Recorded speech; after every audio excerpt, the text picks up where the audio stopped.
নমস্কাৰ প্ৰাগ ৰিপৰ্টাৰলৈ আপোনালোক সকলোকে স্বাগতম জনাইছোঁ। নাগৰিকত্ব সংশোধনী আইনৰ বিৰুদ্ধে সমগ্ৰ ৰাজ্যজুৰি এতিয়াও আন্দোলন তীব্ৰতৰ হৈ আছে। বিভিন্ন দল সংগঠনে এই আন্দোলন আগবঢ়াই লৈ গৈ আছে অসমৰ ৰাইজৰ সহযোগত। আজিৰ দিনটোত দেখিবলৈ পোৱা গ'ল যে নলবাৰীত এক বিশেষ কাৰ্যসূচী ৰূপায়ণ কৰিছিল সদৌ অসম ছাত্ৰ সন্থাই, আৰু তাকে প্ৰত্যাহ্বান জনাবলৈ গৈ আজিৰ দিনটোতেই এটা সমদল উলিয়ালে, যিটো সমদলৰ নাম দিয়া গ'ল শান্তি সমদল, আৰু সমদলটো উলিয়ালে ভাৰতীয় জনতা পাৰ্টি। মুখ্যমন্ত্ৰী সৰ্বানন্দ সোণোৱাল, ডক্টৰ হিমন্ত বিশ্ব শৰ্মা, ইয়াত বহুখিনি লোকেই উপস্থিত আছিল। যাৰ নামে কওক, ভৱেশ কলিতাৰ কথাই কওক, আপুনি সাংসদ দিলীপ শইকীয়াৰ কথাই কওক, জয়ন্ত মল্ল বৰুৱাৰ কথাই কওক, পীযুষ হাজৰিকাৰ কথাই কওক, যাৰ কথাই নকওক কিয়, বিজেপিৰ জ্যেষ্ঠ নেতাসকলৰ উপস্থিতিত আজি এটা বৃহৎ সমদল উলিয়াইছিল ভাৰতীয় জনতা পাৰ্টিয়ে। গতিকে অহা আধা ঘণ্টাত আমি দেখুৱাম যে এনেকুৱা কি প্ৰয়োজন আহিল যে শান্তি সমদলৰ নাম দি এনেধৰণৰ এটা শক্তি প্ৰদৰ্শনৰ ৰাজনীতি কৰিবলৈ বাধ্য হৈছে ভাৰতীয় জনতা পাৰ্টি, আৰু কেনেধৰণে আছুৰ এই প্ৰতিবাদত, আছুৰ যি খিলঞ্জীয়াৰ বজ্ৰদিনত কাৰ্যসূচী আছিল, তাত কেনেধৰণে যোগদান কৰিলে নলবৰীয়া ৰাইজে। অহা আধা ঘণ্টাত আজি প্ৰাগ ৰিপৰ্টাৰ্ছত। সমগ্ৰ ৰাজ্যজুৰি এতিয়াও প্ৰতিবাদ অব্যাহত আছে, কাৰণ এইখন যিখন বিল, সেই বিলখন আইনত পৰিণত হোৱাৰ পিছতেই নাগৰিকত্ব সংশোধনী আইন হোৱাৰ লগে লগে এতিয়া দেখিবলৈ পোৱা গৈছে যে প্ৰতিবাদ আৰু তীব্ৰতৰ হৈছে। আজি নলবাৰীত বিশেষভাৱে ঐতিহ্যমণ্ডিত নলবাৰীত আজি ব্যাপক প্ৰতিবাদ সাব্যস্ত হৈছে, আৰু দেখিবলৈ পোৱা গৈছে যে নলবাৰীত সদৌ অসম ছাত্ৰ সন্থাৰ উদ্যোগত অৱস্থান ধৰ্মঘট পালন কৰা গৈছে, আৰু সমান্তৰালভাৱে নলবাৰীত এটা শ্ৰেণীয়ে ইয়াত শান্তি সমদল উলিয়াব, আৰু বহুতে সেইটো ক'বলৈ বিচাৰিছে যে তেওঁলোকে হয়তো এই বিধেয়কখনৰ বা এই বিলখনৰ সমৰ্থনত এটা ৰেলী উলিয়াব। কি হৈছে নলবাৰীত সেয়া আমি দেখুৱাবলৈ বিচাৰিছোঁ। আৰু সদৌ অসম ছাত্ৰ সন্থাৰ উদ্যোগত এতিয়া দেখিছে যে এটা বৃহৎ ৰেলী ইয়াত তেওঁলোকে সাজু কৰিছে, আৰু যথেষ্টখিনি ৰাইজ বৰ্তমান ইয়াত তেওঁলোকে খিলঞ্জীয়াৰ ব্ৰজনীনাথ যিটো নাম দিছে, আৰু এই খিলঞ্জীয়াৰ ব্ৰজনীনাথ এতিয়া কঁপি উঠাৰ সম্ভাৱনা আছে সমগ্ৰ নলবাৰী, কাৰণ সিফালৰ পৰা ৰেলী আৰম্ভ হ'বলৈ ওলাইছে, আৰু দেখিবলৈ পোৱা গৈছে যে খিলঞ্জীয়াৰ ব্ৰজনীনাথ নামেৰে এই ৰেলী বৰ্তমান ওলাই আহিছে, আৰু সদৌ নলবাৰী জিলা ছাত্ৰ সন্থাৰ উদ্যোগত এই ৰেলী উলিওৱা গৈছে। বিভিন্ন দল সংগঠন আৰু ৰাইজ ইয়াত ওলাই আহিছে নাগৰিকত্ব সংশোধনী আইনৰ বিৰুদ্ধে ব্ৰজনীনাথ তেওঁলোকে ইয়াত দেখুৱাইছে। ইয়াত এতিয়া কেৱল এই আইনখনৰ বিৰুদ্ধে সকলোৱে ইয়াত মাত মাতিব ধৰিছে। এই প্ৰতিবাদৰ ভাষাটোৰ ওপৰত আপুনি কি ক'ব? কাৰণ আজি সকলো ওলাই আহিছে, সকলোৱে সমস্যাৰে কি ক'ব বিচাৰিছে? নলবাৰীলৈ আহি প্ৰথমতে দেখা পালোঁ ইয়াত ঘৰৰ পৰা ওলাই আহি যে যুদ্ধ সদৃশ পৰিৱেশৰ সৃষ্টি হৈছে। বেৰিকেড কিমান বনাইছে তাৰ হিচাপ নাই, সামৰিক বাহিনী অৰ্ধসামৰিক বাহিনী ইয়াত নমাই দিছে। গতিকে এইটো আমি কোনো কাৰণতে নামানো, আৰু সেইকাৰণে আজি আমাৰ ছাত্ৰ সন্থাই, জনগণে, নলবাৰীৰ জনতাই, সকলো ডেকা গাভৰু বুঢ়া বুঢ়ী সকলো ওলাই আহিছে ইয়ালৈ। আমি সেই কোনো কাৰণতে নামানো, আৰু বিজেপি চৰকাৰে ইয়াত এটা শান্তি সমদল উলিয়াইছে। ইয়াততো যুদ্ধ বিগ্ৰহ হোৱা নাই যে শান্তি সমদল উলিয়াব লগা। গুৱাহাটীত হৈছে, সেইটো দেখিছোঁ, শান্তি সমদল গুৱাহাটীতে পাতিব লাগিছিল। ইয়াত যেন তেওঁলোক যুদ্ধ কৰিবলৈ আহিছে তেনেকুৱা যেন লাগিছে। আজি নলবাৰীৰ পৰাই প্ৰতিবাদৰ যিটো ধ্বনি, এই প্ৰতিবাদটোক উদ্দেশ্যে কি ক'ব? কাৰণ দেখিবলৈ পোৱা গৈছে এফালে শান্তি সমদল উলিওৱাৰ চেষ্টা কৰা গৈছে, আৰু তাত কোৱা গৈছে যে তেওঁলোকে শান্তি সমদলে কৰিছে, কাৰ সমৰ্থনত তেওঁলোকে একো কৰা নাই। আজিৰ এই প্ৰতিবাদটো আৰু শান্তি সমদলৰ ওপৰত কি ক'ব? নলবাৰী আগৰ পৰাই শান্তিপূৰ্ণ জেগা। ইয়াত চৰকাৰে অশান্তি বিয়পাবলৈ এই প্ৰতিবাদ ইয়াত কৰিছে। আমি সদৌ নলবাৰী জিলা ছাত্ৰ সন্থাই ইয়াত আজি বজ্ৰদিনত কাৰ্যসূচী কৰিছোঁ। ইয়াৰ দ্বাৰা চৰকাৰক আমি সকীয়াই দিব বিচাৰিছোঁ। ইয়াত অশান্তিৰ কোনো বাতাবৰণ সৃষ্টি হোৱা নাই, আৰু ভৱিষ্যত আমি চৰকাৰে ইয়াৰ বাতিল কৰিবলৈ আমি দাবী জনাইছোঁ। আৰু এয়া দেখিবলৈ পাইছে যে এতিয়া সমদল ইয়াত বাহিৰ কৰা গৈছে নলবাৰী জিলা ছাত্ৰ সন্থাৰ সহযোগত। এতিয়া এনেধৰণে ইয়াত এই সমদল বাহিৰ কৰিছে, আৰু প্ৰতিবাদী ধ্বনিত কঁপি উঠিছে নলবাৰী, ঐতিহ্যমণ্ডিত নলবাৰীত। এতিয়া দেখিবলৈ পোৱা গৈছে যে এনেধৰণে ৰাইজ ওলাই আহিছে, আৰু খিলঞ্জীয়াৰ ব্ৰজনীনাথ তেওঁলোকে আজিৰ এই কাৰ্যসূচীৰ নাম দিছে। যিকোনো মূল্যৰ বিনিময়ত এই বাতিল কৰাৰ দাবী সমগ্ৰ ৰাজ্যজুৰি উচ্চাৰিত হৈছে, আৰু সমগ্ৰ ৰাজ্যজুৰি উচ্চাৰিত হোৱা এই বিৰোধী ধ্বনিয়ে এইবাৰ কঁপাইছে নলবাৰী। আৰু নলবাৰীৰ এয়া দেখিছোঁ যে সাধাৰণ ৰাইজ, বয়োজ্যেষ্ঠসকল, ছাত্ৰ ছাত্ৰী সকলো একত্ৰিত হৈ ওলাই আহি আজি এই আইনখনৰ সম্পূৰ্ণৰূপে বিৰোধিতা কৰিছে আৰু এয়াই হৈছে বৰ্তমান নলবাৰীৰ পৰিৱেশ সকলোকে ৰাজপথত বহি যাবলৈ ইয়াত অনুৰোধ জনোৱা গৈছে আৰু সকলোৱে এতিয়া বহি পৰিছে সকলোৱে এটা কথাই ক'ব বিচাৰিছে যে কোনো কাৰণত তেওঁলোকে এই আইনখন নামানে আজি প্ৰশ্ন এইটো আহিছে যিহেতু ইয়াত শান্তিপূৰ্ণভাৱে প্ৰতিবাদ সাব্যস্ত কৰা গৈছে আকৌ ইয়াত শান্তি সমাধান উলিওৱাৰ কি প্ৰয়োজনীয়তা আহিলে চাওক খিলঞ্জীয়া মানুহক হত্যা কৰি খিলঞ্জীয়া অসমৰ জনতাক অশান্তি দিয়ে আজি বিজেপি চৰকাৰে তেখেতসকলৰ পুলিচ ইয়াত মতায়ন কৰি শান্তি সমদল কৰিব ওলাইছে কিন্তু নলবাৰীবাসী ৰাইজে হিংসাই কেতিয়াও আশ্ৰয় লোৱা নাই এতিয়া কেতিয়াও নাই নলবাৰী ৰাইজে হিংসাই এতিয়ালৈ কাৰ বিৰুদ্ধে অহিংসা নীতিৰ আন্দোলন চলি আছে আৰু আজি আমিও ছাত্ৰ সন্থাই ৰাইজৰ সহযোগ হাজাৰ হাজাৰ ওলাই আহিছে 10 জুন লীগত কাৰ্যসূচী জৰিয়তে আমি শান্তি সমদলৰ বাবে আমি অহিংসা নীতি আমি আন্দোলন কাৰ নামানো আৰু তেওঁলোকক সকীয়াই দিছোঁ খিলঞ্জীয়া মানুহক হত্যা কৰি খিলঞ্জীয়া মানুহক অশান্তি দি অসম চুক্তি উলংঘা কৰি আপোনাক কাখন বাতিল কৰক তাৰপিছত আপোনালোকে সময় আহিলে শান্তি আহিব মই আৰু এজন মোৰ সৈতে আছে মই কথা পাতিব বিচাৰিছোঁ যে এতিয়া কিয় এনেকুৱা প্ৰয়োজনীয়তা আহিছে যে আজি বিজেপিয়ে শান্তি সমদল উলিয়াব বিচাৰিছে আৰু তাৰ সমান্তৰালভাৱে আপোনালোকে খিলঞ্জীয়াত এই আজি ব্ৰজনীনাথ কাৰ্যসূচী ৰূপায়ণ কৰিছে প্ৰশ্ন এইটো আহিছে যে বিজেপিয়ে আজি শান্তি সমদল উলিয়াবলগীয়া কি পৰিস্থিতিৰ সৃষ্টি হৈছে নলবাৰীত অন্ততঃ নলবাৰীত কোনো অশান্তি হোৱা নাছিল আৰু ভৱিষ্যতেও নলবাৰীত কোনো অশান্তি নহয় নলবাৰীৰ মানুহ শান্তিপ্ৰিয় আৰু শান্তিপ্ৰিয় আৰু শান্তিপূৰ্ণভাৱে আমি আমাৰ যিটো প্ৰতিবাদ কৰি আছোঁ কিন্তু মই একচুৱেলি এজন শিল্পী মই কথা ক'ব নাজানো মই 2 লাইন গান গাই দিছোঁ দেশৰ বাবে যাম গীত গাই বাধা নিদিবা তুমি দেশৰ বাবে যাম গীত গাই বাধা নিদিবা তুমি মৃত্যু ভয় নাই মোৰ বান্ধৈ বাধা নিদিবা তুমি দেশৰ বাবে যাম গীত গাই বাধা নিদিবা তুমি আৰু এনেধৰণে গান গাই প্ৰতিবাদ সাব্যস্ত কৰা গৈছে আৰু সকলো ৰাইজে এতিয়া মাৰ বান্ধি থিয় হৈ সদৌ অসম ছাত্ৰ সন্থাৰ আহ্বানত যি ইয়াত আয়োজন কৰা গৈছিলে এই ব্ৰজনীনাথ আৰু এই বজ্ৰনীনাথ এতিয়া সম্পূৰ্ণৰূপে সফলভাৱে ৰূপায়ণ কৰি থকা গৈছে নলবাৰীত এতিয়া প্ৰশ্ন উঠিছে যে এইসমূহ প্ৰতিবাদে দিল্লী দিছপুৰক কিমানখিনি বাধ্য কৰিব পাৰিব বা মুখ্যমন্ত্ৰী সৰ্বানন্দ সোণোৱালে আজি তেওঁ এখন প্ৰেছ মিটৰ সম্বোধন কৰিছিল য'ত তেওঁ কৈছে যে জাতিটোৰ কাৰণে তেওঁ সদায় থাকিব জাতিটোৰ হৈ কাম কৰিব জাতিৰ কোনো ধৰণৰ ক্ষতি হ'বলৈ নিদিয়ে কিন্তু যিখন আইন আহিছে সেই আইনখনে জাতিটোক কেনেকৈ প্ৰটেকশ্যন দিব তাৰ কিন্তু স্পষ্ট ব্যাখ্যা বিজেপিৰ কোনো এজন নেতা বিজেপিৰ কোনো মন্ত্ৰী সেয়া যিমানেই যি ডাঙৰ নেতা বা মন্ত্ৰী নহওক কিয় তেওঁলোকে কিন্তু আজিলৈকে দিব পৰা নাই আৰু সেইকাৰণে ৰাইজ আশ্বস্ত হ'ব পৰা নাই আৰু ৰাইজ ওলাই আহিছে নলবাৰীত দেখিবলৈ পোৱা গৈছে এবাৰ খিলঞ্জীয়াৰ ব্ৰজনীনাথ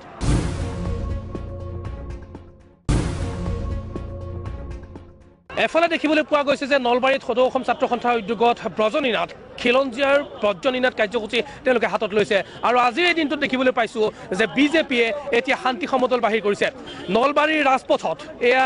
দেখিছে যে এটা শান্তি সমদল বৃহৎ শান্তি সমদল ইয়াত যথেষ্ট সংখ্যক লোকে অংশগ্ৰহণ কৰিছে হাজাৰ হাজাৰ লোকে ইয়াত অংশগ্ৰহণ কৰিছে আৰু তেওঁলোকৰ অংশগ্ৰহণত আজি বিজেপিৰ নেতৃত্বত এতিয়া এনেধৰণে দেখিছোঁ যে ইয়াত শান্তি সমদল উলিয়াইছে এখন মই বেনাৰ এখন দেখুৱাব বিচাৰিছোঁ এইখনত লিখা আছে যে জাতি জনজাতি সকলোৰে বাবে বিৰামহীন প্ৰগতি আৰু কথাৰে নহয় বন্ধু কামত পৰিচয় এনেধৰণৰ বিভিন্ন বেনাৰ পোষ্টাৰ লগাই তেওঁলোকে এই শান্তি সমদল আজি বাহিৰ কৰিছে আৰু দেখিবলৈ পাইছোঁ যে এইসকল ৰাইজৰ সহযোগত এওঁলোক বিভিন্ন ঠাইৰ পৰা আহিছে আৰু এওঁলোকৰ সহযোগত এনেধৰণৰ এটা বৃহৎ শান্তি সমদল বাহিৰ কৰিছে বিজেপিয়ে যথেষ্ট সংখ্যক ৰাইজ হাজাৰ হাজাৰ ৰাইজ ওলাই আহিছে আৰু তেওঁলোকে এই শান্তি সমদল উলিয়াইছে বিজেপিৰ ভাষাৰে ক'বলৈ গ'লে এয়া কাৰ সমৰ্থনত তেওঁলোকে ওলোৱা নাই তেওঁলোকে কৈছে যে যিটো এটা পৰিস্থিতিৰ সৃষ্টি হৈ আছে সেই পৰিস্থিতিটো যাতে কোনো কাৰণত ইয়াত বিনষ্ট নহয় বা শান্তি লাগে উন্নয়ন লাগে প্ৰগতি লাগে তাৰ সমৰ্থনতহে তেওঁলোকে এই শান্তি সমদল উলিয়াইছে কিন্তু প্ৰশ্ন তাতেই শেষ হৈ যোৱা নাই এনেকুৱা ধৰণৰ সমদলে এনেকুৱা ধৰণৰ পদক্ষেপে বহু হাজাৰটা প্ৰশ্নৰ সৃষ্টি কৰিছে যিটোৰ দ্বাৰা আজি সমগ্ৰ অসমবাসীৰ মাজত বহু নতুন নতুন প্ৰশ্নৰ সৃষ্টি হৈছে যিটো প্ৰশ্নৰ ভিতৰত অন্যতম প্ৰশ্নটো হৈছে যে এই সংশোধনী আইনখনৰ সমৰ্থনত আজি বিজেপিয়ে এনেকুৱা সমদল বাহিৰ কৰিছে নেকি তেওঁলোকৰ নেতৃত্বৰ ফালৰ পৰা কোৱা গৈছে যে তেনেকুৱা ধৰণৰ কোনো কথা নাই তেওঁলোকে কৈছে যে শান্তি লাগে আমাক প্ৰগতি লাগে আৰু সেইকাৰণে এই সমদল তেওঁলোকে বাহিৰ কৰিছে এতিয়াও ইয়াতে আছে আপুনি ক'ৰ পৰা আহিছে মই এনে গুৱাহাটী ডাঙৰ বিজুলীঘাট হয় হয় হয় আজি শান্তি সমদলটোৰ ওপৰত কি ক'ব আজি আজি শান্তি সমদলটো যেন ঠিকে থাকে চলি যায় এইটোৱে আমি কামনা কৰিছোঁ শান্তি সমদলটোৰ ওপৰত কি ক'ব শান্তি সমদল একেবাৰে আমাৰ বিৰামহীনভাৱে আমাক উন্নতি লাগে অসমত আমাক শান্তি লাগে আমি তাকেই বিচাৰিছোঁ আমি বেলেগ বিচাৰা নাই আমাক কেৱল শান্তি লাগে আমি শান্তিয়ে বিচাৰোঁ বাছ আপুনি কি ক'ব আচ্ছা আমি এইটোৱে বিচাৰোঁ যিটো আমাৰ অসম দেশত যিটো অপপ্ৰচাৰ চলি আছে আমাৰ শান্তিৰ বিৰুদ্ধে অপপ্ৰচাৰ চলি আছে তো এই বিষয়ে আমি তাৰমানে এই মৌন আমি শান্তি এই কাৰণে ওলাইছোঁ ইয়াৰ জৰিয়তে আমি শান্তি বিচাৰোঁ ৰাইজক আমি শান্তিত থাকিব লাগে শান্তি বিচাৰোঁ এইটোৱে আৰু শান্তি বিচাৰে সকলোৱে আৰু সেইকাৰণে তেওঁলোকে ইয়াত তেনেধৰণৰ পদক্ষেপ লৈছে মোৰ সৈতে আৰু এগৰাকী নাগৰিক উপস্থিত আছে এতিয়া ধৰক প্ৰশ্ন এনেকুৱাকো আহিছে যে আজি সদৌ অসম ছাত্ৰ সন্থাই নলবাৰীত এটা ৰেলী কৰিছে মানে ৰেলী কৰিব বিচাৰিছিল তেওঁলোকক পাৰ্মিশ্যন দিয়া নহ'ল অৱস্থান ধৰ্মঘট তেওঁলোকে পালন কৰিছে সেইখিনি সময়ত ইয়াতে শান্তি সমদলটো কিয় উলিয়াব লগা হ'ল তাৰ ওপৰতো কিন্তু প্ৰশ্ন আহিছে এইটো শান্তি সমদলটো আমাৰ আজি নহয় আজি আমাৰ 4-5 দিন আগতে এই শান্তি সমদল কৰাৰ কথা ঘোষণা কৰিছে তেখেতসকলে আজি কৰিছে সেইকাৰণে হয়তো পাৰ্মিশ্যন দিয়া নাই দুটা ৰেলীৰ কাৰণে এইটো চৰকাৰী প্ৰশাসনীয় এইটো ব্যৱস্থা এইটো আমি এইটো মন্তব্য দিব নোৱাৰোঁ এইটো প্ৰশাসনৰ ব্যৱস্থা আজি সমদলটোৰ ওপৰত কি মন্তব্য কৰিব এইটো আমাক অসমত শান্তি লাগে সম্প্ৰীতি লাগে অসমৰ আমাৰ অসমীয়া জাতিৰ স্বাভিমান ৰক্ষা কৰাৰ কাৰণে আমি এই মৌন সমদল অনুষ্ঠিত কৰিছোঁ অসমত সকলোৱে গণতান্ত্ৰিক দেশ সকলোৰে সংগ্ৰাম কৰাৰ অধিকাৰ আছে অহিংসা নীতিৰে হিংসা নীতিৰে নহয় এইটো আমি কামনা কৰোঁ অসমত হিংসা হ'ব নালাগে অসমত শান্তি সম্প্ৰীতি থাকিব লাগে অসমৰ উন্নয়ন লাগে আৰু সেয়াই তেওঁলোকৰ ভাষ্য হৈছে যে উন্নয়ন লাগে আৰু উন্নয়নৰ কাৰণে আজি শান্তি সমদল ইয়াতে বাহিৰ কৰা গৈছে এতিয়াও বহু লোকৰ ইয়াত সমাগম ঘটি আছে তেওঁলোকে শান্তি সমদলত অংশগ্ৰহণ কৰি কিছু সময় পূৰ্বে ওলাই আহিছে আৰু যি এছপিৰ এই কাৰ্যালয় আছে যি আৰক্ষী অধীক্ষকৰ কাৰ্যালয় আছে সেই কাৰ্যালয়ত তেওঁলোক সমবেত হৈছে অসম চৰকাৰৰ মাননীয় মন্ত্ৰী ভৱেশ কলিতা আমাৰ সৈতে এই মুহূৰ্তত আছে আমি তেওঁৰ পৰা জানিব বিচাৰিম যে প্ৰকৃততে এই শান্তি সমদলটোৰ উদ্দেশ্য কি কাৰণ প্ৰশ্ন এইটোৱে উত্থাপিত হৈছে যিটো সময়ত সদৌ অসম ছাত্ৰ সন্থাই অৱস্থান ধৰ্মঘট ইয়াত পালন কৰিছে নলবাৰীত বিভিন্ন ৰাইজৰ সহযোগত তেওঁলোকে অৱস্থান ধৰ্মঘট পালন কৰি আছে সেইখিনি সময়তেই শান্তি সমদল উলিয়াই কেনেকুৱা এটা ইংগিত দিব বিচাৰিছে নে এয়া সেই বিধেয়কখনৰ সংশোধনী আইন যেতিয়া হৈ গ'ল এই কাৰ সমৰ্থনত উলিয়াইছে নেকি এই শান্তি সমদল সেই প্ৰশ্নটো আহিছে যে আজিৰ এই শান্তি সমদলৰ মূল উদ্দেশ্যটো কি আচ্ছা যে আমাৰ অসমৰ ৰাইজে আমাক মেণ্ডেট দিছিলে মাননীয় মুখ্যমন্ত্ৰী মহোদয়ৰ বলিষ্ঠ নেতৃত্বত এই চৰকাৰখন চলি আছে আৰু এই চৰকাৰখনে বিৰামহীনভাৱে অসমৰ ৰাইজৰ উন্নতি কৰিব বিচাৰে তাত প্ৰতিশ্ৰুতিবদ্ধ আছোঁ আমি মন্ত্ৰীসকল আমাৰ সন্মানীয় বিধায়কসকল সাংসদসকল আমাৰ পঞ্চায়তৰ পৰা জিলা পৰিষদৰ পৰা পৌৰসভালৈকে যে আটাই এটা কমিটমেণ্ট আছে যে আমি ৰাইজৰ উন্নয়নৰ কাম কৰিব লাগে আৰু উন্নয়নটো স্থবিৰ নহওক অসমত শান্তি বিৰাজ হৈ থাকক এই কামৰে আজি মৌন সমদল ওলাইছোঁ আৰু গণতান্ত্ৰিক দেশত কোনোবাই আন্দোলন কৰিব তেওঁলোকৰ প্ৰতি আমাৰ শ্ৰদ্ধা আছে ভক্তি আছে সকলোৱে কৰিব পাৰে কিন্তু আমি কোনো আন্দোলন কৰা নাই আমি ইয়াত মৌন সমদল ওলাইছোঁ ইয়াত কোনো শ্লোগান নাই শান্তিপূৰ্ণভাৱে কোনো কাকো ইটিং কৰি নহয় কাকো ইটিং কৰিবও দিয়া হোৱা নাই সুন্দৰভাৱে আমি 4 কিলোমিটাৰ আজি পদযাত্ৰা কৰিলোঁ আৰু এইটো আমি মেছেজ দিব বিচাৰোঁ যে ৰাইজ আপোনালোকৰ প্ৰতি আমাৰ দায়বদ্ধতা আছে আমি আপোনালোকক আগবঢ়াই নিব লাগিব এতিয়া ধৰক কাৰ সমৰ্থনত নেকি শান্তি সমদল সেই প্ৰশ্নটো অসমত এতিয়া উচ্চাৰিত হৈছে কাৰণ এনেকুৱা এটা সময়ত আপোনালোকে সমদলটো উলিয়াইছে ক'ব দিয়ক হয় ইয়াত কাও অহা নাই আও অহা নাই আমি কাৰ সপক্ষেও কোৱা নাই বিপক্ষেও কোৱা নাই আৰু যিটো কাৰটো এতিয়া মহামান্য উচ্চতম ন্যায়ালয়ৰ বিচাৰাধীন হ'ল মেটাৰ চাব জাষ্টিছ মহামান্য উচ্চতম ন্যায়ালয়ে যি ৰায় দিয়ে তাকে মানিবলৈ সকলো বাধ্য আৰু এটা কথা আমি জানিব বিচাৰিম যে এতিয়া যিখন আইন হৈ গ'ল এই আইনখনত আমি দেখিছিলোঁ যে আপোনালোকে যেতিয়া বিজেপিৰ কেন্দ্ৰীয় নেতৃত্বই কওক অমিত শ্বাহৰ পৰা আদি কৰি নৰেন্দ্ৰ মোদীৰ পৰা আদি কৰি সৰ্বানন্দ সোণোৱাল হিমন্ত বিশ্ব শৰ্মা বা আপুনিও তেতিয়া এটা কথা কোৱা গৈছিলে যে যিখিনি ৰাষ্ট্ৰৰ পৰা মানে আমাৰ ধৰ্মীয় নিৰ্যাতনত যিসকল হিন্দু আহিছে তেওঁলোকক আশ্ৰয় দিয়া যাব এই 3খন ৰাষ্ট্ৰৰ পৰা অহা যিখিনি ৰিলিজিয়াছ পাৰ্চিকিউটেড মানুহ আছে কিন্তু এতিয়া আইনখন হোৱাৰ পিছত আমি দেখিছোঁ যে আইনখনত কিন্তু সেই দুটা শব্দই নাই ৰিলিজিয়াছ পাৰ্চিকিউশ্যন এই দুটা শব্দ নাই আৰু তাত এটাই বস্তু লিখা আছে যে 2014 চনৰ 31 ডিচেম্বৰলৈকে যিসকল হিন্দু আহিছে তেওঁলোকক আপোনালোকে নিৰাপত্তা দিব বা তেওঁলোকক আপোনালোকে দেখি বা আপোনালোকে ভাৰতীয় নাগৰিকত্ব দিব না তাকেতো এতিয়া বস্তুটো মই এইটোৱে সুধিব বিচাৰিছোঁ যে সঁচাকৈ আপোনালোকেতো এটা ভোট বেংকৰ ৰাজনীতিয়ে হ'ল নেকি কাৰণ ধৰ্মীয় নিৰ্যাতনৰ কথা কৈছিলে এতিয়া ধৰ্মীয় নিৰ্যাতন নাই এতিয়া সকলো হিন্দুৱে আহিব পাৰে নেকি তাৰমানে আপোনাৰ হ'ল মই কওঁ ভাৰতীয় জনতা পাৰ্টীৰ নেতৃত্বই হওক MLA MP হওক পঞ্চায়তৰ সভাপতিয়ে হওক আমি ভোট বেংকৰ ৰাজনীতি নকৰোঁ আমি সকলো জনগণৰ কাৰণে কাম কৰোঁ। আমাৰ সন্মানীয় মোদী ডাঙৰীয়াই কৈছে যে সবকা সাথ সবকা বিশ্বাস, আৰু ইভন আৰু এটা ইনক্লুড কৰিছে সবকা বিশ্বাস, যে সকলোৰ লগত সকলোৰ সহযোগত সকলোক বিশ্বাসত লৈ আমি সমাজখন আগবাঢ়ি যাম। আৰু এই মানুহকেইটাই কাম কৰি আছে। কোনোবাই কৰিব পাৰে ভোট বেংকৰ ৰাজনীতি, ভাৰতীয় জনতা পাৰ্টীয়ে ভোট বেংকৰ ৰাজনীতি কোনো কালি কৰা নাছিল আৰু নকৰে। কিন্তু ধৰ্মীয় নিৰ্যাতনৰ শব্দ দুটা নাথাকিল যে, এতিয়া ৰাইজেতো সেইটোৱে ভাবিব আপোনালোকে হিন্দুখিনি মেনশ্যন কৰিব, আপোনালোকে যিমানেই নকওক মেনশ্যন হ'ব। আৰু শেষত এইটো জানিব বিচাৰিম যে এতিয়াও প্ৰতিবাদ চলি আছে সদৌ অসম ছাত্ৰ সন্থা AJYCP। হয়, গণতান্ত্ৰিক দেশত গণতান্ত্ৰিক আন্দোলন কৰাৰ সকলোৰে অধিকাৰ আছে। আমি কিন্তু আন্দোলন কৰা নাই। আজি আমাৰ কাৰ্যকৰ্তাসকল সদল বলে ওলাইছে শান্তি সমদলৰ কাৰণে, যে শান্তি বিৰাজ হওক, উন্নয়ন স্থবিৰ নহওক। ধন্যবাদ থাকিল। আৰু সেয়া কলিতা মন্ত্ৰী, তেওঁ নিজৰ কৰিছে বিজেপিৰ সৈতে মন্তব্য কৰিছে যে কি উদ্দেশ্যত এই শান্তি সমদল ওলাইছে, কিন্তু অসমৰ ৰাইজে এতিয়া নিৰ্ণয় কৰক, অসমৰ ৰাইজে এতিয়া বিচাৰ কৰক যে প্ৰকৃততে কাৰ কি উদ্দেশ্য, ক'ত কেনেদৰে নিহিত হৈ আছে। অনুষ্ঠানত এটা বিৰতিৰ সময় হৈছে, বিৰতিৰ পিছত পুনৰ উভতি আহিম।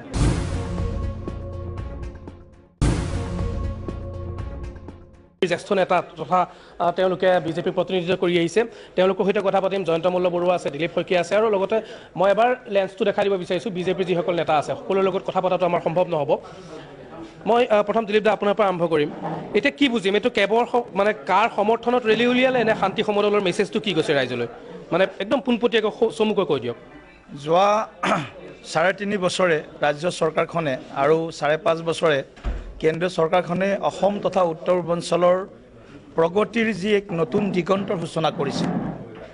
আৰু এই প্ৰগতিৰ যিটো যাত্ৰা, এই যাত্ৰাটো যাতে বাধাগ্ৰস্ত নহয়। কাৰণ যোৱা কিছুদিনত একাংশ লোকে গণতান্ত্ৰিক আন্দোলনৰ নামত যি ধ্বংসাত্মক যিবিলাক কাৰ্যসূচী ল'লে, তাৰ বিৰুদ্ধে অসমৰ জনগণ আজি বিশেষকৈ নলবাৰীত আজি লক্ষাধিক লোক আজি ৰাজপথলৈ ওলাই আহিছে। তেওঁলোকৰ মুখৰ ভাষা এটাই যে আমাক শান্তি লাগে, আমাক প্ৰগতি লাগে, আমাক উন্নয়ন লাগে। মানে কাৰ সমৰ্থনতো হ'ব পাৰে এইটো ৰেলী? শান্তি আৰু প্ৰগতিৰ স্বাৰ্থত আজি আমি সমদল, ঐক্য সমদল আমি আজি উলিয়াইছোঁ, আৰু স্বতঃস্ফূৰ্তভাৱে আজি ৰাইজ ওলাই আহিছে। অসম আন্দোলনৰ সময়তে হওক, পৰৱৰ্তী সময়তে হওক, আমাৰ কেন্দ্ৰীয় জ্যেষ্ঠ নেতৃবৃন্দই অসমৰ ৰাইজৰ লগত সদায় থিয় দিছিল। অটল বিহাৰী বাজপেয়ীৰ পৰা যশৱন্ত সিঙৰ পৰা আৰম্ভ কৰি সকলোৱে অসমৰ হিতৰ সৈতে আছিলে আৰু ভৱিষ্যতেও থাকিব, বৰ্তমানেও আছে। এটা কথাই কৈছোঁ, এই যিটো প্ৰগতিৰ যিটো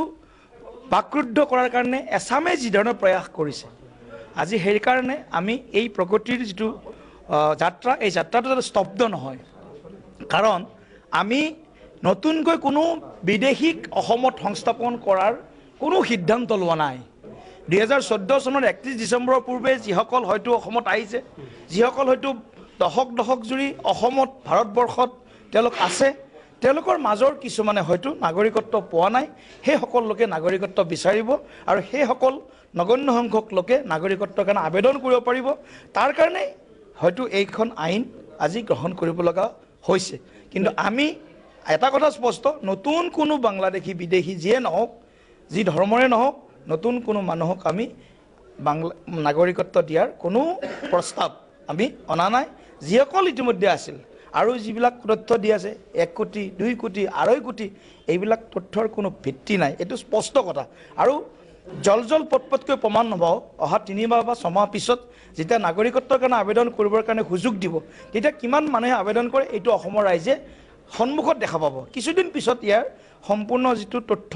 শুদ্ধ সত্য কথাখিনি অসমৰ ৰাইজৰ মাজলৈ যাব। গতিকে আপুনি ক'লে বাধা দি আছে, ভুল কোনে মানে ভুল পথেৰে পৰিচালিত কৰি আছে, তে আছুৱে ভুল পথেৰে গৈ আছে নেকি? AJYCP ভুল পথেৰে গৈ আছে নেকি? অসমৰ শদিয়াৰ পৰা ধুবুৰীলৈ যে মানুহ ওলাই আছে সকলোৱে ভুল গৈ আছে? গণতান্ত্ৰিক প্ৰতিবাদ কৰিছে, তেওঁলোকৰ বিৰুদ্ধে আমাৰ ক'বলগীয়া একো নাই। তেওঁলোকে কিবা চিন্তা কৰিছে, তেওঁলোকে হয়তো এইখন আইনৰ জৰিয়তে হয়তো বহু অসমৰ ক্ষতি হ'ব বুলি ভাবিছে, কিন্তু বাস্তৱত এই ঘটনাটো নহ'ব, এইটো স্পষ্ট কৰি দিব বিচাৰিছোঁ আমি। কিন্তু আছু, AJYCP বা অন্য গণতান্ত্ৰিক দল সংগঠনৰ ছত্ৰছায়া বুলি ক'ব নিবিচাৰোঁ আমি। তেওঁলোকৰ লগত একাংশ লোকে এইটো ৰাজনৈতিক উদ্দেশ্য প্ৰণোদিতভাৱেও হ'ব পাৰে, আৰু অসমৰ অশান্ত কৰাৰ স্বাৰ্থত হ'ব পাৰে। গতিকে অসমত শান্তি লাগে, অসমত প্ৰগতি লাগে, অসমত অশান্তিকাৰকসকলৰ কোনো ইয়াত স্থান নাই। সেই কথাটো আজি নলবাৰীবাসী ৰাইজে আজি সুন্দৰকৈ বুজাই দিছে। এটা সুন্দৰ বাৰ্তা অসমবাসী, উত্তৰ পূববাসী আৰু ভাৰতবৰ্ষৰ ৰাইজলৈ কঢ়িয়াই আনিছে। জয়ন্ত মল্ল বৰুৱা মোৰ সৈতে আছে কাৰণ মই তেওঁৰ পৰা এটা কথা জানিব বিচাৰিম বহুত কথাই আছে জানিবলৈ কিন্তু সময় সিমানখিনি অনুমতি নিদিব নলবাৰী আপুনি এজন যুৱ নেতা আপুনি নলবাৰীক প্ৰতিনিধিত্ব কৰিছে বা এইখিনি গোটেই ৰাইজ আপোনাক সদায় এজন নেতা হিচাপে মানি আহিছে তো আজি এনেকুৱা এটা কি চাৰ্কামষ্টেঞ্চেছ আহিলে য'ত সদৌ অসম ছাত্ৰ সন্থাই তাত শান্তিৰ এটা তেওঁলোকে প্ৰতিবাদ সাব্যস্ত কৰি আছে আপোনালোকে আকৌ এইফালৰ পৰা আকৌ এটা শান্তিৰ সমদল উলিয়াইছে তো এইটো প্ৰত্যাহ্বান জনালে অসমৰ প্ৰতিবাদী ৰাইজক নে কি বাৰ্তা দিলে কাৰ সপক্ষত থাকিলে আপোনালোক আমাৰ স্পষ্ট কথা এটাই যে আমি অসমখনত বিগত কিছুদিন ধৰি কিছু পৰিমাণে ক'ৰবাত অশান্তি দেখিছোঁ ক'ৰবাত আমাৰ উন্নয়ন প্ৰগতিত বাধা দেখিছোঁ আৰু আমি অসমৰ ৰাইজ যিখিনি মানুহে শান্তি বিচাৰে প্ৰগতি বিচাৰে বিৰামহীন প্ৰগতি বিচাৰে আজি আমাৰ ৰেলীটোৰ কথাই আছিল যে শান্তি আৰু বিৰামহীন প্ৰগতিৰ বাবে ঐক্য সমদল আমাৰ মিত্ৰ দলৰ চৰকাৰখনত অগপ BPF গণশক্তিকে আদি কৰি যিসকল আমাৰ মিত্ৰ দলৰ চৰকাৰত আছিল সেই দলৰ সমৰ্থকসকল সেই দলৰ কৰ্মীসকল সুন্দৰভাৱে ৰাজপথলৈ আহিছে তেওঁলোকে এটাই বাৰ্তা দিছে যে আমি কি বিচাৰোঁ শান্তি কিয় বিচাৰোঁ শান্তি এইকাৰণেই বিচাৰোঁ যে আমাৰ চৰকাৰখনে যোৱা 3.5 বছৰত এক বিৰামহীনভাৱে প্ৰগতি আগবঢ়াইছিল এই প্ৰগতিত ক'ৰবাত বাধাগ্ৰস্ত হৈছে আৰু আমি সেই প্ৰগতি সকলো মানুহে বিচাৰোঁ আৰু শান্তিকামী ৰাইজ ওলাই আহিছে আৰু এই ৰেলীটোৰ লগত এই আমাৰ যিটো সমদল এই সমদলৰ লগত প্ৰতিবাদকাৰী বা কাৰোবাৰ গণতান্ত্ৰিক প্ৰতিবাদ এইবিলাকৰ লগত আমাৰ কোনো সম্পৰ্ক নাই আনকি নাগৰিকত্ব সংশোধনী বিধেয়কৰ লগতো কাৰণ নাগৰিকত্ব সংশোধনী বিধেয়ক আজিৰ তাৰিখত আদালতৰ বিচাৰাধীনৰ বিষয় কিন্তু আদালতে যি ৰায় দিব আমি সসন্মানে সেই ৰায় মানি ল'ম ইয়াততো মই ভাবোঁ কোনো বিতৰ্ক কৰিব লগা কথাই নাই আৰু আমাৰ স্থিতিটো আগৰ পৰাই স্পষ্ট গতিকে এতিয়া সেইখন আদালতৰ বিচাৰাধীন হৈ আছে আদালতে উচ্চতম ন্যায়ালয়ে যি নিৰ্দেশ দিব আমি সকলোৱে মানি ল'ম গতিকে তাত আৰু বিতৰ্ক কৰিব লগা নাই ঠিক তেনেদৰে কোনোবা শান্তিকামী মানুহে যদি সুন্দৰভাৱে গণতান্ত্ৰিকভাৱে কাৰোবাৰ কিবা ক'বলগীয়া থাকে বিপক্ষত কথা কয় তাকতো আমি সদায় শ্ৰদ্ধা কৰোঁ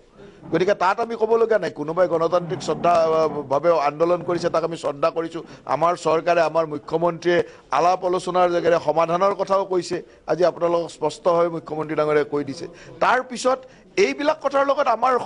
এই ৰেলীটোৰ বা এই সমদলৰ কোনো সম্পৰ্ক নাই এই ৰেলীটো এটাই কথা যে অসমত বিভিন্ন ঠাইত এইকেইটা দিন যেনেকুৱা ধৰণৰ ক'ৰবাত অশান্তি হৈছে উন্নয়নত বাধাগ্ৰস্ত হৈছে এতিয়া মই পৰ্যটন ক্ষেত্ৰখনতে যোৱা 2 মাহত ইমানেই বেছি বাধাগ্ৰস্ততা হৈছে যে অসমে কোটি কোটি টকাৰ ৰাজহ হেৰুৱাইছে এই ডিচেম্বৰ আৰু জানুৱাৰী মাহৰ পৰ্যটন ক্ষেত্ৰৰ পৰা অসমে কোটি কোটি টকা ৰাজহ পায় সেই ৰাজহ আজি হেৰুৱাইছোঁ গতিকে সেই অৱস্থাত আমি অসমখনত শান্তি নিশ্চয়কৈ বিচাৰিম অসমখনৰ উন্নতি বিচাৰিম আৰু আমাৰ দলৰ লক্ষ্য হ'ল যে সৰ্বশ্ৰেষ্ঠ অসম বিশ্বগুৰু ভাৰত তাত সৰ্বশ্ৰেষ্ঠ অসম হ'ব লাগিব আৰু সৰ্বশ্ৰেষ্ঠ অসম কৰাত যোনে বাধাগ্ৰস্ততা কৰিব তাৰ বিপক্ষে আমি কথা কওঁ গতিকে তাত আৰু কোনো আন্দোলনকাৰী প্ৰতিবাদকাৰীৰ লগত আমাৰ কোনো আৰু নাগৰিকত্ব সংশোধনী বিধেয়কৰ লগত ইয়াৰ কোনো সম্পৰ্ক নাই অনুষ্ঠান আমি শেষ কৰিব লাগিব এনেধৰণে আমি দেখুৱাবলৈ চেষ্টা কৰিলোঁ যে নলবাৰীত প্ৰকৃততে কি হ'ল আৰু কেনেধৰণে নাগৰিকত্ব সংশোধনী আইনৰ বিৰুদ্ধে দুটাকৈ পক্ষই নিজৰ নিজৰ কাৰ্যসূচী ৰূপায়ণ কৰিলে ৰাজ্যজুৰি হৈ থকা ব্যাপক প্ৰতিবাদৰ এটা উত্তৰ দিবলৈ যেন ভাৰতীয় জনতা পাৰ্টীয়ে আজি নলবাৰীত উলিয়ালে শান্তি সমদল কিন্তু ৰাইজে এতিয়া বিচাৰ কৰক প্ৰকৃততে কি হৈ আছে সমগ্ৰ ৰাজ্যখনত জাতি মাটি ভেটিৰ কথা কোৱা এইখন চৰকাৰে কিমান চিন্তা কৰে অসমীয়াৰ খিলঞ্জীয়াৰ স্বাৰ্থ আৰু কিমান চিন্তা কৰে ভোট বেংকৰ ৰাজনীতি প্ৰতিবাদৰ ওচৰত কেনেকৈ সেও মানিব দিল্লী নাইবা দিছপুৰে ইতিমধ্যে এই কাৰ বিষয়টো আইনৰ এতিয়া তত্ত্বাৱধানত আছে উচ্চতম ন্যায়ালয়ে ইতিমধ্যে 22 জানুৱাৰীত তেওঁলোকে পৰৱৰ্তী শুনানি দিন ধাৰ্য কৰিছে তাৰপিছত আকৌ দেখিবলৈ পোৱা যাব আকৌ স্পষ্ট হৈ পৰিব প্ৰকৃততে এই আন্দোলনটোৱে কেনেধৰণে কোন দিশে গতি কৰিব আজি ৰিপৰ্টাৰ বিদায় লৈছোঁ আপোনালোক সকলোলৈকে ধন্যবাদ থাকিল